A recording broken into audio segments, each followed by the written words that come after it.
On this slide, you will see the three basic types of fractions.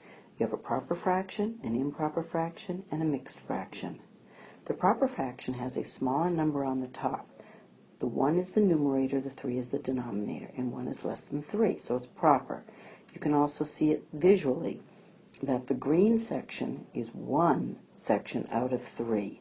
And it's not completely shaded, only part of it is shaded, so again, proper fraction. Improper fraction, you've got more shaded than just 1.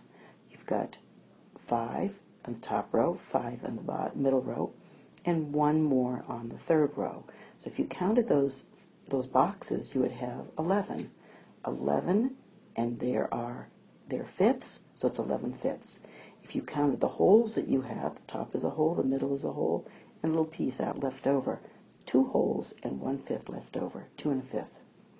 The mixed fraction, or sometimes called a mixed number, you can see that you've got a whole and a half, so that's 1 1/2.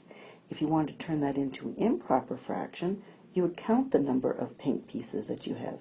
You have 3 pink semicircles, so 3 halves, because that's what the size is of each a half.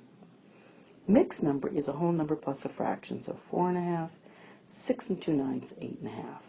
An improper fraction is a fraction in which the numerator is greater than or equal to the denominator.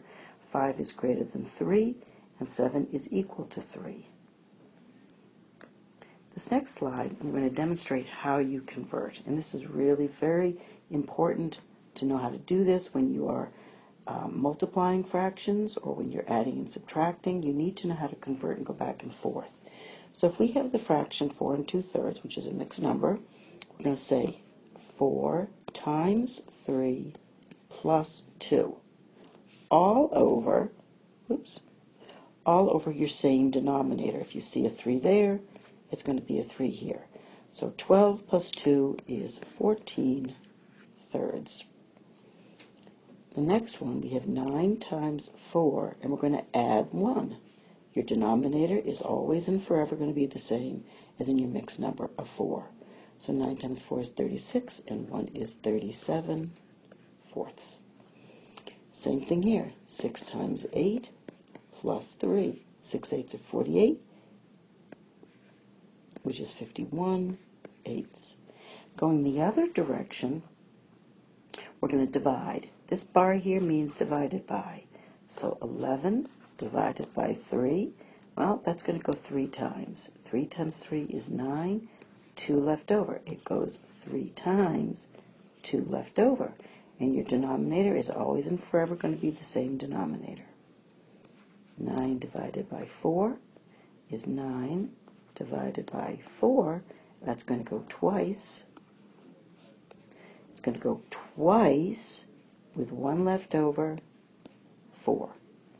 12 over 4 is 3. It's simply a whole number, 3. All right, now, try these, write them down, put it on pause, and then let's see how you do. All right, here's a solution. So we have 5 times 4 is 20, plus 1 is 21 fourths. 7 times 3 is 21, 22, 23 thirds. 7 times 2 is 14, plus 5 is 19. And you'll see the denominator always is the same.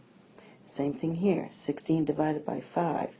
Well, that's going to go 3 times with 1 left over.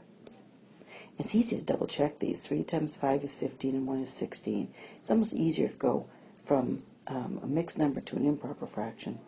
8 divided by 3. 8 divided by 3 is going to go 2 times with 2 left over. 2 times with 2 left over.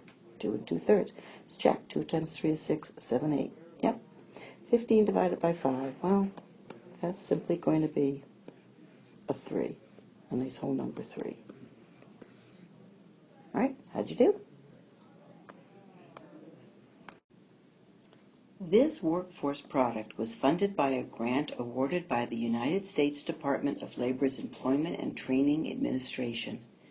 The product was created by the grantee and does not necessarily reflect the official position of the U.S. Department of Labor. The Department of Labor makes no guarantees, warranties, or assurances of any kind, express or implied, with respect to such information, including any information on linked sites, and including, but not limited to accuracy, of the information or its completeness, timeliness, usefulness, adequacy, continued availability, or ownership.